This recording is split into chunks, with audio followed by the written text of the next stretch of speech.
श्री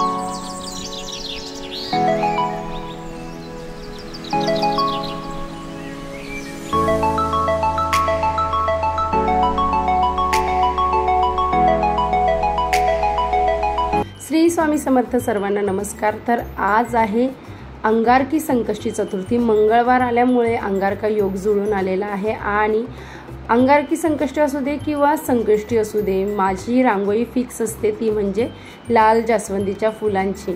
तर गणपती बाप्पाला जास्वंदीची फुलं फार आवडतात आणि ती रांगोळी मी दारामध्ये अशा प्रकारे सिंपल कोणताही साचा न वापरता साध्या सोप्या पद्धतीने जास्वंदीचं फुल अशा प्रकारे काढते मी दारात। खूप सुंदर वाटतं। आणि दाराच्या आजूबाजूला मी तुम्हाला अगोदरसुद्धा वारांच्या रांगोळ्या किंवा कोणत्या कोणत्या रांगोळ्या महत्त्वाच्या आहेत ते सांगितलेलं आहे। लवकरच त्याचा ब्लॉगसुद्धा घेऊन येईल, त्यामुळे चॅनेलला जर सबस्क्राईब केलं नसेल तर लवकर करून ठेवा। श्री स्वामी समर्थ सर्वांना नमस्कार। क्रिएटिव्हसवर नाही ह्या आपल्या यूट्यूब चॅनेलवर तुमचं अगदी मनापासून स्वागत आहे। तर आता मी देवघर क्लीन केलेलं आहे अशा प्रकारे, आणि आज आहे अंगारकी संकष्टी चतुर्थी। अंगारकी संकष्टी चतुर्थीच्या सगळ्यांना मनापासून शुभेच्छा आणि तुमच्या मनातल्या सगळ्या चांगल्या इच्छा बाप्पाच्या आशीर्वादाने पूर्ण होऊ दे। तर ब्लॉग स्टार्ट केलेला आहे, रांगोळी वगैरे झाली आहे काढून, श्रियासुद्धा छान झोपलेला आहे। आणि आता मी आवरते माझं कामं, मशीन लावलेली आहे, बटाटे उकडात ठेवलेली आहेत आणि देवघर क्लीन करायला गेले। आणि अशा प्रकारे आज मांडणी करून घेतलेली आहे। फुलं अजून आणली नाही, कारण का मी यांना काल बोललेली फुलं आणून ठेवा, सकाळी गडबड असते, लवकरच फुलं भेटत नाही, पण आता हो आणतील ते आणि त्याच्यानंतर मग मी वाहील फुलं। पण त्या अगोदर माझी तर काम करते, कारण का श्रिया झोपलेला असला का फास्टमध्ये करायला छान वाटतं। मस्त गाडे गुड गडप झोपलेलं आहे आणि यांचीसुद्धा कामं आवरलेली आहेत, हे चालले यांच्या कामाला आणि मी करते। तर आज एकविरा आईच्या प्रसादाचे नारळ मिळालेले, त्यांची आज मोदकची रेसिपी शेअर करते आणि एवढ्या दिवस नारळ चांगले कसे राहिले हे सुद्धा सांगते। त्यानंतर सकाळची सर्व कामं आवरून सकाळी इथे मी देवपूजा म्हणजे देवांना आंघोळ करायला घेतली। शिवायचं एकीकडे बघून एकीकडे देवांचं असं माझं असतं। देवपूजेला मला साधारण 1.5 तास लागतो, पण आज काय माहीत नाही, देवच परीक्षा घेत होता का माहीत नाही, श्रियालनी खूप त्रास दिला, त्यामुळे देवपूजा माझी खूप लांबणीवर गेली, तुम्हाला पुढे दिसेलच। आता इथे मी हे मंगल कलश आहे जे प्रत्येकाच्या घरात असतं, त्याची पूजा करते। हे कुलदेवताच्या नावाचं माझं मंगल कलश आहे, वरुण देवाच्या नावाचं असतं ते सुद्धा वेगळं असतं, तर हे मी पूजून घेते।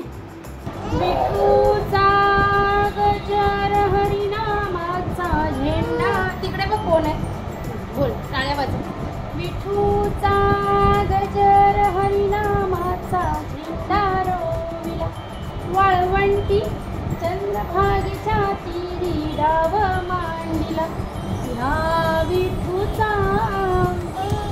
आता ते जाऊ दे, आम्हाला स्ट्रॉंग बॉय कसा असतो ते करून दाखव। स्ट्रॉंग बॉय श्रियाल कोण आहे?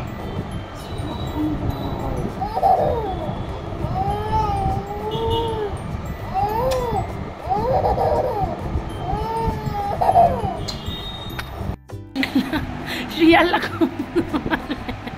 खूप झोप आली आहे आणि तो खूप त्रास देत होता, त्याला पाळण्यात टाकले। आता पप्पा आले, तुझे पप्पा खाऊ खाऊन झालं ना। श्रियाला खिमटी भरवली, श्रियाला खिमटी खाल्ली आणि आता तो झोपतोय।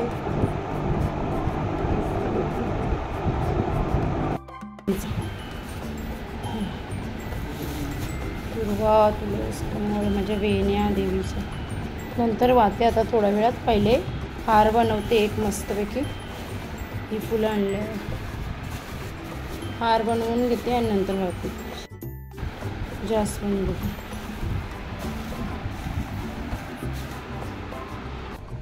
तर आता यांनी एवढा फणस कापला ना, त्याच्यामधनं एवढेच गरे निघाले। मस्त फणस होता कापा, पण खराब झाला तो, मी तुम्हाला काल दाखवलेला माहीत नाही, खूप मोठा फणस होता पण त्याच्यातनं एवढे गरे निघाले। तर त्यांनी 4-5 खाल्ले असतील आणि बिया किती, आणि बिया एवढ्या निघाल्या। आणि फणस तर बघ, गर मोठं मस्तपैकी होतं आणि बिया छोट्या छोट्या आहेत, ते मस्त फणस टेस्टी लागते। मी थोडासा खाल्लाय, पण आता जाऊ दे, आता याचं काहीतरी करेल मी, ठेवून देते फ्रीजमध्ये।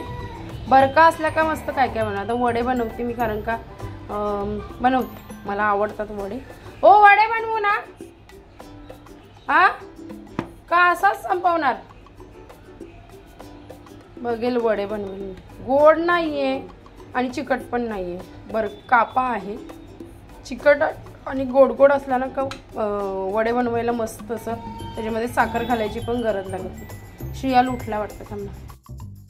त्यांनी दिलेत नारळ फोडणी बघा. हे एक विरला आम्ही गेलेलो ना तिकडनं नारळ आणलेले आणि ते अजून तसेच्या तसेच राहिल्यात. मी फ्रीजमध्ये नारळ ठेवून देते, फ्रीजमध्ये नारळ अजिबात खराब होत नाही. तर आता ह्याचंच मी आता खोबरं खवते आणि मोदक बनवते. तर चला. श्रियाल, श्रीसू, माती काढली तू. सट बघ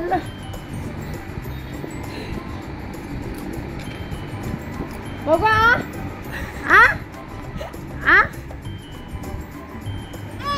छप बदला मला कुंडी तिकडे घेऊ दे नाही तर सकाळी पूजेला भरपूर वाजले त्यामुळे मी पुन्हा पूजेला सुरुवात केली. पुन्हा सगळं व्यवस्थित केलं आणि इथे दिवा वगैरे आपला लावलेलाच होता. पुन्हा सगळीकडे दिवे वगैरे लावले, पूजा करायला सुरुवात केली.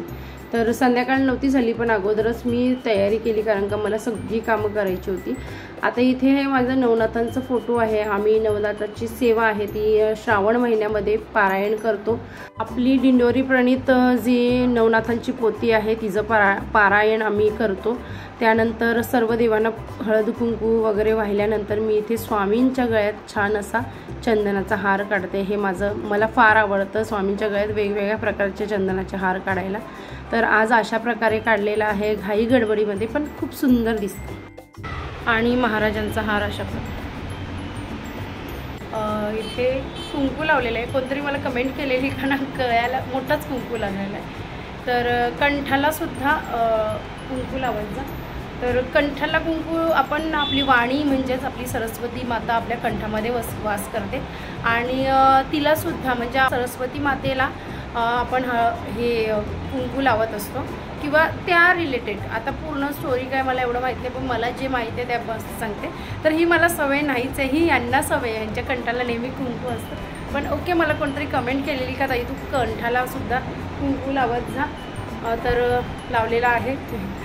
ब्लॉग तुम्ही बघता, तुम्हाला आवडतात. खरंच मनापासून सगळ्यांना मी सांगेल का काय बोलू मी, तुमच्या कमेंटचं नेहमीच वेलकम आहे. तुम्ही काय माझी काही चुकी होत असेल पूजा करताना किंवा काय तर तुम्ही सांगा. मी एवढी मोठी नाही पण मला आवड फार आहे आणि आपण चांगलं काय करत असू ना तर कोणी आपल्याला काही सांगत असेल तर त्याचा काहीतरी आपण आपल्या आत्मसात करावं चांगलं असेल तर. आणि वाईट करत असेल, वाईट कोणी बोलत असेल तर सोडून द्यायचं. बाकी आपण काहीच करू शकत नाही. चांगलं असेल तर त्याचा आत्मसात नक्की करावा. तर मी कंठाला कुंकू लावलेला आहे. इथे स्वामींच्या कंठाला सुद्धा कुंकू लावले. मी स्वामींच्या कंठाला नेहमी लावते पण मी आता स्वतःच्या प्रयत्न करेन कारण का मला ती सवय नाही आहे. त्यामुळे जेव्हा लक्षात येईल तेव्हा लावेल. कारण का आपण कंठाला कुंकू लावणं म्हणजे आपल्या कंठामध्ये सरस्वती मातेचा वास असतो आणि तिची पूजा केल्यासारखं. तर ओके, करूया प्रयत्न. जसे की आता ना मी फुलं वाहते आणि खूप सारी फुलं आणलेली आहेत. तुम्हाला दाखवते खूप सारी फुलं महाग आहेत पण थोडक्यात आणल्यात, कमी आणल्यात पण खूप आणल्यात. सगळ्या प्रकारचे आणल्यात. कुठली आणल्यात ती तुम्हाला दाखवते आणि मग स्वामींना देवाला वाहते. मी हारसुद्धा बनवून घेतले, सगळं घेतले मी. आता मी लेट पूजा करायला घेतली कारण का ना श्रियाला ऐकतच नव्हता अजिबात. सगळं आवरून मग मी पूजा करायला घेतली आणि स्वतःचा लुक पण थोडासा चेंज केला. केस बांधले. तुम्ही बघत असाल मगाशी विचार करत होता अचानक हे असं कसं झालं. तर पहिले देवाला गजरे वगैरे घालते आणि मलासुद्धा आणलेले ते मीसुद्धा घालते. तर बाहेर आवाज येतोय. चला मी आवरून घेते. तर बाजारातनं फुलं आणली ना की मी स्वच्छ धुवून त्यांना निचळवून घेते. आता इथे हार वगैरे बनवून घेतलेले ते घेतलेले सगळे धुवून स्वच्छ घेतलेले देवांना वाहण्यासाठी. ही नवीन डिश मी नवीन ताट घेतलं. गणूबाप्पाला मी इथे साईडला ठेवून दिलेले. आता मी पंचोपचार पूजा करते गणूबाप्पाची आणि हे आपले श्रीयंत्रावर वाहण्यासाठी सगळं आहे. श्रीयंत्राचं हे एका ताटामध्ये ठेवलेलं. गणूबाप्पाची आंघोळ केलेली आहे मी आणि पूजासुद्धा करणार होती पण विचार केला का पहिले आता मी डायरेक्ट गणूबाप्पाची पूजा करते कारण का श्रियाल मला करून देत नाही. तुम्ही बघितलं तर मग छान पंचोपचार पूजा करून इथे आपल्या जागा आहे रेग्युलर तिथे स्थापना करून घेते. आणि हे श्रीयंत्रावरचं सगळं आहे. श्रीयंत्रावरचे जे काही श्रीयंत्रावर मी वाहते ते सगळं आहे. तर ते मी आता श्रीयंत्रावर वाहून घेते. आणि चल इथे स्वामींच्या फोटोला मी मोठा हार बनवलेला. स्वामींचा फोटो मोठा आहे माझ्याकडचा आणि आदिमाया स्वरूपातला आहे. तर स्वामींसाठी स्पेशल हार असतोच। त्याचबरोबर सगळीकडे फुलं वगैरे वाहिलेत। इथे श्रीयंत्रावर मी कवड्या, गोमती चक्र, कमळगट्टे आणि छोट्या बांगड्या ज्या देवीला वाहतात, मोती वगैरे जे काही आहे ते वाहिलेलं आहे। आणि छोट्या बांगड्या मी ऑनलाईन मागवलेल्या आहेत, त्याचा हार मी लवकरच तुमच्याबरोबर शेअर करेल का बांगड्यांचा हार स्वामींच्या गळ्यात दिसेल तुम्हाला लवकरच। आणि मी छान माता लक्ष्मीला श्रीयंत्रावर कमळ वाहिलेला आहे, मातेची आवडती फुलं वाहिलेली आहेत। आणि आता थोड्या वेळात गणूबाप्पाची सुद्धा पूजा होणार, पण इथे शिवाची अशा प्रकारे छान सुंदर सेवा केलेली आहे। कशी वाटली ही आजची माझी सेवा? सुंदर अशी फुलं आणि ना फुलं वाहिल्याने ना आपल्या घरामध्ये सुद्धा त्याचा जो सुगंध आहे तो दरवळतं आणि प्रसन्न वातावरण होतं। थोड्या वेळात मी गणूबाप्पाची पूजा करते। श्रावणी बोलते मम्मी माझा थोडासा अभ्यास करायचा आहे, तर मी कंप्लीट करते। मग तिचा अभ्यास होऊ दे, मग मी गणूबाप्पाचा अभिषेक पूजा श्रावणीच्या साथनं दरवेळी करते, तर तिच्या साथनं करून घेते। आणि अशा प्रकारे आपली मस्तपैकी पूजा झालेली आहे छान अशी। आणि बरं वाटतं, श्रियाल झोपलेला आहे आणि तो उठला तरी त्याचे पप्पा सुद्धा येतील, तोपर्यंत मी काहीतरी नैवेद्याचं एक पदार्थ बनवून घेते। मोदक बनवायचे आहेत, तर मी काहीतरी एक मोदकाचं करून घेते पटकन। आणि जेवणाचं काही डाळ भात भाजी वगैरे असणार आहे, तर चला तिचं ती अभ्यास करते, तोपर्यंत मी माझी कामं करते आणि मग आम्ही अभिषेक करू गणूबाप्पाचं। तर आज अंगारकी संकष्टी चतुर्थी, गणूबाप्पाचे फेवरेट मोदक होणारच। तर खूप नारळ तुम्ही बघितले मी 2 घेतले, त्याचबरोबर सम्राटचा इथे रवा घेतलेला आहे, जाडा रवा आणि गूळ घेतलेला आहे।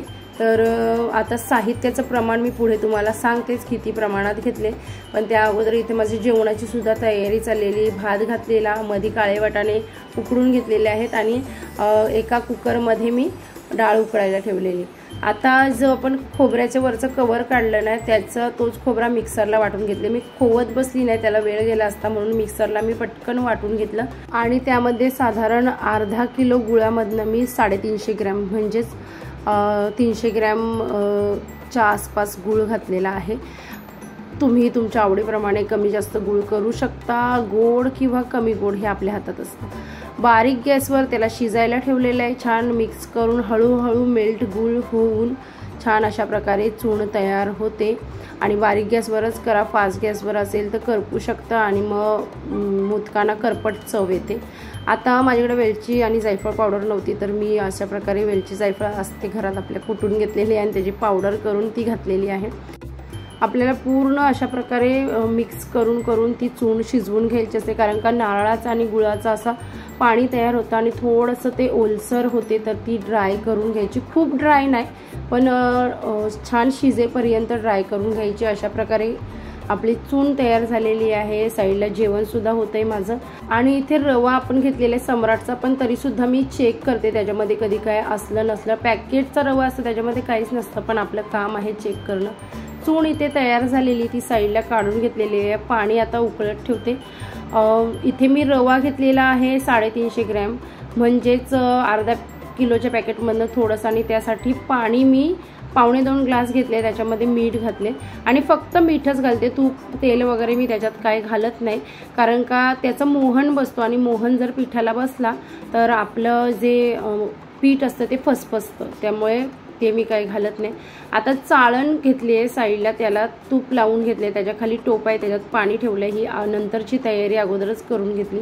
त्याचबरोबर पाणी उकळून झालेलं, तर रवा अशा प्रकारे वरनं मी घालून त्याला छान एका चमच्याने मिक्स करून घेतं। अशा प्रकारे उकळ घेतली ना का आपलं जो रवा आहे त्याच्या गुठळ्या पण होत नाही किंवा त्याला कुठे कच्चा पण राहत नाही। तर जेवढं पाणी घेतलेलं 1.25 ग्लास, त्यामध्ये 300-350 ग्रॅम रवा माझा बरोबर बसला, साधारण 2 वाट्या। तर त्याला छान गॅस बंद केलेला आहे, वाफेवर ठेवलेला आहे। तोपर्यंत चून साईडला काढून घेतली मी एका बाउलमध्ये। आणि आता आपला इथे उकड बघू शकता छान तयार झालेली आहे। गरम गरम मी ताटामध्ये काढून घेतली आणि टोपामध्ये पाणी घालून ते पाण्यावर मी अशाच प्रकारे गरम गरम मळून घेणार। जितकी आता तुम्हाला शक्य होईल तशा प्रकारे तुम्ही मळू शकता, म्हणजे वाटीने वगैरे प्रेस करून तुम्ही मळून घेऊ शकता, गरम असल्यामुळे होत नाही। तर शक्य होईल तसा असा छान गोळा मळायचा सॉफ्ट, आणि तुपाचा हात लावून आपण त्याचे असे गोळे तयार करून करंजी किंवा मोदक बनवायला सुरुवात करायची। तर आता इथे मी पहिले मोदक बनवते आणि हे सुद्धा तुम्ही प्रेस करून, आता पुरी मेकर किंवा डिशवर प्रेस करून करतात तर तसं करू शकता। तर मी हातावरच वळते, मला हे सोपं वाटतं, सगळ्यात सोपं हातावर पटापट वळणं सोपं वाटतं, त्यामुळे मी तसेच करते। त्यानंतर पुरीवर मी खोबऱ्याची चून ठेवली 1 चमचा आणि अशा प्रकारे कळ्या पाडून त्याचा मोदक तयार केलेला आहे। असे गोल गुबगुबीत मोदक मला फार आवडतात करायला आणि मोठे मोठे पटकन होतात ते। त्यानंतर आता दुसरा मोदकसुद्धा करून दाखवते। सेम प्रोसेस तसेच आपल्याला करायचे। तर तुम्हाला जसे येतात, आपल्याला जसं येतं तसं करायचं, काही काहींना येत नाही तर ते साच्यामध्ये करतात। फक्त तुमचा भाव गणपती बाप्पाला तुम्ही मोदक वाढताय ना, त्या गणपती बाप्पा त्याच्यामध्येच खुश असतो, त्यामुळे आपल्याला जसं येतं तसं आपण करावं। आणि इथे अशा प्रकारे मी पटापट माझी श्रियालच्यामुळे थोडी घाई असते तर पटापट मोदक करून घेतले। आणि आता तुम्हाला मी दाखवते करंजी। आणि इथे ना मी काहीतरी बोलत होती तुमच्याशी, मला माहीत नाही काय बोलत होती, ते मी म्यूट केलेलं, त्यामुळे जाने दो। चलो अभी पुढचं बघा। तर आता मी सेम आपल्याला तशीच पारी तयार करून घ्यायची आहे आणि त्याची आपल्याला करंजी बनवायची। पीठ जर थोडंसं सुकलं तर आपण त्याला पुन्हा पाण्यावर थोडं मळून घेऊन मग करायची, तडे नाही जायला पाहिजे आपल्या जी पारी तयार करतो त्याला। सेम प्रोसेस आपण आता जे चून ठेवलेली आहे ती थोडीशी अशी फ्लॅट ठेवायची आणि त्याला बंद करून घ्यायचं दोन्ही साईडने, अशा प्रकारे व्हिडिओत दिसते त्याप्रमाणे। आणि एक एक प्रेस करून कळी अशी काढून तिला पुन्हा प्रेस करायची चिमटीने, अशा प्रकारे करंजी बनवून घ्यायची। हे सगळं ना आम्ही आमच्या कडे म्हणजे आईच्या आईकडे शिकलेलं, लहानपणीच शिकलेलं, तर त्यामुळे त्या हाताखाली भरपूर वर्ष गेलेले आहेत। तर अशा प्रकारे सुंदर मोदक आणि करंज्या तयार करून घेते। आणि इथे मी नैवेद्यासाठी लागणारे 11 मोदक 1 करंजी अशा प्रकारे तयार करून घेतली। पहिली बॅच तर उकडायला ठेवलेली आहे, टोपात पाणी ठेवलेलं आहे, चाळणीला आपण तूप लावलेलं तुम्ही बघितलं, आणि मोदक ठेवले। हे मोदक खूप जास्त उकडायचे नसतात, साधारण 5 मिनिटं आपण उकडू शकतो त्यांना आणि चेक करायचे नंतर। तर पुढचे मोदक आहेत ते मी बनवायला घेते। पाणी उकळल्यावर 5 मिनिटं मोदक उकडून घ्यायचा, पुढे तुम्हाला दाखवते। आणि पुढचे जे मोदक आहेत करंज्या वगैरे ते मी बनवून घेते। इथे भरपूर सारं पीठ आणि चून आहे, तर त्याच्यामध्ये माझे साधारण 25 मोदक तयार झालेले पूर्ण सगळे मिळून। तर असे 2 नारळांचे 25 आणि छोटे छोटे बनवले तर 30सुद्धा होऊ शकतात। गॅस मी बंद केलेला आहे आणि वाफेवरच पुढचे जे मोदक ठेवून दिले आणि थंड झाल्यावर अशा प्रकारे ताटामध्ये काढून घेतले। रव्याचे मोदक असल्यामुळे खूप जास्त उकडायचे नाही, तर ते असे फुटून जातात, तडे जातात त्यांना उकडताना, म्हणून ते कमीच उकडायचे। 5 मिनिटं फास्ट गॅसवर उकडून घ्यायचे आणि मग वाफेवर ठेवून द्यायचे। अशा प्रकारे आता हा माझा नैवेद्य झालेला आहे। आणि पुढचे सगळे मोदक आहेत करंज्या ज्या बनवलेल्या त्या अशा प्रकारे मी ॲडजस्ट करून सगळ्याच्या सगळ्या उकडायला ठेवून देते। आणि आपलं अशा प्रकारे मोदकांचं नैवेद्य गणूबाप्पासाठी तयार झालेलं आहे। मोदक तयार झाले, आता आम्ही पूजा करायला घेतो, धूप वगैरे लावते आणि घेते पूजा। तर मी मोदक तयार करत होती तोपर्यंत श्रावणीचा अभ्याससुद्धा झाला आणि माझं सगळं जेवणसुद्धा झालं, हे सुद्धा आले आणि श्रावणीने मला मदत केली पूजा करण्यामध्ये, थोडीशी तयारी केली तिने, अगोदर भांडी वगैरे घासून दिली देवाची। आणि अशा प्रकारे तीच हा व्हिडिओ शूट करते, तिला माहीत नव्हतं मी केलेलं आणि हे सुद्धा सुंदर वाटलं म्हणून मी ॲड केले। तर अशा प्रकारे माझी पूजा तुम्ही बघितली अगोदरच। आणि तिने असे देवाचे कपडे वगैरे साईडला काढून ठेवलेलं, त्याचंसुद्धा स्लो मोशनमध्ये शूट घेत होती। आणि आपला गणूबाप्पा तर अभिषेक करायला सुरुवात करते। तर दर संकष्टीला मी श्रावणीच्या हातनंच गणूबाप्पाची पूजा करून घेते। मी सांगत असते तिला असं कर आणि तिला करून घेते तिच्याकडनं पूजा, कारण का गणपती बाप्पा ही बुद्धीची देवता असते आणि लहान मुलांना फार आकर्षण असतं बाप्पामध्ये, त्यामुळे त्यांच्या हातनं जरूर करून घ्यावी। आणि पूजा म्हणजे काय तर साध्या सोप्या आपल्या बोलीभाषेमध्ये आपल्याला येतं तशा पद्धतीने पूजा करावी, जास्त काही तामझाम न करता साधी सोपी पूजा करता येईल तशी करावी। ओम गणपतये नमो नमः, ओम गणपतये नमो नमः, ओम गणपतये नमो नमः, श्री सिद्धिविनायक नमो नमः, अष्टविनायक नमो नमः, गणपती गणपतये नमो नमः, श्री सिद्धिविनायक नमो नमः, अष्टविनायक नमो नमः, गणपती बाप्पा मोरया। फूल घे वा गणपती बाप्पा आणि त्याच्यावर हळद कुंकू पाणी वा गणपती। आता सतत तांब्याने पाणी वा, हात हळू एकदम आणि बारीक धार मी बोलते तिथे। गणूबाप्पाचा अभिषेक आपण गणपती अथर्व शीर्षाचे पठण करून करावं, येत नसेल तर यूट्यूबला लावून आपण नामजप करून करावा। आणि यातलं काही येत नसेल तर आपण साध्या भोळ्या निर्मल भावनेने केलेली पूजा देवाला ही नेहमी मान्यच असते, आपल्याला जसं जमतं तसं करावं। इथे गणोबाप्पाची मूर्ती स्वच्छ केलेली आहे, ती स्वच्छ कपड्याने पुसून घेऊन त्याची स्थापना केलेली आहे, म्हणजे रेग्युलर जिथे मी मांडते मूर्ती तिथेच ठेवलेली आहे। दुसरी सुपारीची मूर्ती आहे ती मी टिटवाळ्यावरनं आणलेली। तर अशा प्रकारे तिला आता श्रावणी गंध आणि कुंकू लावून घेते।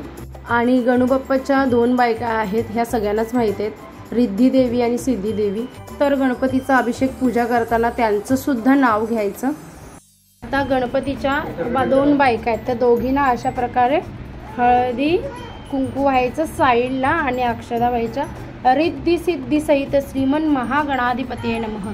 सकळ पूजार्थे गंध अक्षदा पुष्पम समर्पयामि। हरिद्राम कुंकुमांच सौभाग्यद्रव्यम समर्पयामि। दुर्वांकुरम समर्पयामि। त्यानंतर देवाला करपाद वस्त्र अलंकार, त्याचं जे शॉल आहे छोटीशी, जी मी घरी देवाला सगळे वस्त्र, देवांचे सगळे वस्त्र मी घरीच बनवते, ते सगळं अर्पण करून घेतलेलं आहे अशा प्रकारे। आणि हा हार आहे, म्हणजेच ही वेणी आहे, ही माझी सगळ्यात फेवरेट वेणी आहे, ती देवाला खूप सुंदर दिसते। तर ती सुद्धा ऋतोत्कालोद्भव पुष्पम समर्पयामी केलेला आहे। आणि त्याचबरोबर नैवेद्य म्हणजे देवाचं नैवेद्यम समर्पयामी, रंभाफलम समर्पयामी। आणि त्यानंतर मी आरती केली, तर आरतीमध्ये आम्ही 5 आरत्या करतोच। सच्चिदानंद सद्गुरु साईनाथ महाराज की जय। सुखकर्ता दुःखहर्ता वार्ता विघ्नाची, नुडवी पूर्वी प्रेम कृपा जयाची। सर्वांगी सुंदर उटी शेंदुराची, मोर्या मी बाळताने तुझीच सेवा करू काय जाणे। अन्याय माझे कोट्यानुकोटी, मोरेश्वरा बाळ तू घाल पोटी। इथे आमची सुंदर पूजा झाली, तर आता नैवेद्य वाढते। नैवेद्याला साधंच जेवण बनवलेलं, आज गडबड होती आणि आज देवासाठी बिना कांदा लसूणचं जेवण होतं, त्यामुळे खूप काही बनवत बसली नाही। साधं डाळ भात भाजी बनवलेली आणि मोदक बनवलेले। तर डाळ भात वाढला आणि गोडी डाळ बनवलेली सिंपल, आणि मोदक वाढलं। त्याचबरोबर काळ्या वाटाण्यांची भाजी ही सुद्धा बिना कांदा लसूणची बनवली। जेवण खूप टेस्टी झालेलं आताच सांगते, आणि मोदक तर फारच 1 नंबर। तर तूप वाढलंय आणि देवाला नैवेद्य अशा प्रकारे दाखवून घेतलेलं आहे, खूप सुंदर। तर आज अशा प्रकारे सेवा पूजा झालेली आहे माझी गणपती बाप्पाची। आणि आजचा ब्लॉग इथे एंड करते, कारण का श्रियाल रडतोय, त्याला सुद्धा डाळभात वगैरे भरवते, नैवेद्य भरवते। आजचा ब्लॉग तुम्हाला कसा वाटला हे जरूर सांगा। व्हिडिओ आवडला असेल तर लाईक शेअर, चॅनलला सबस्क्राईब करा। भेटते छानशा नेक्स्ट ब्लॉगमध्ये आता।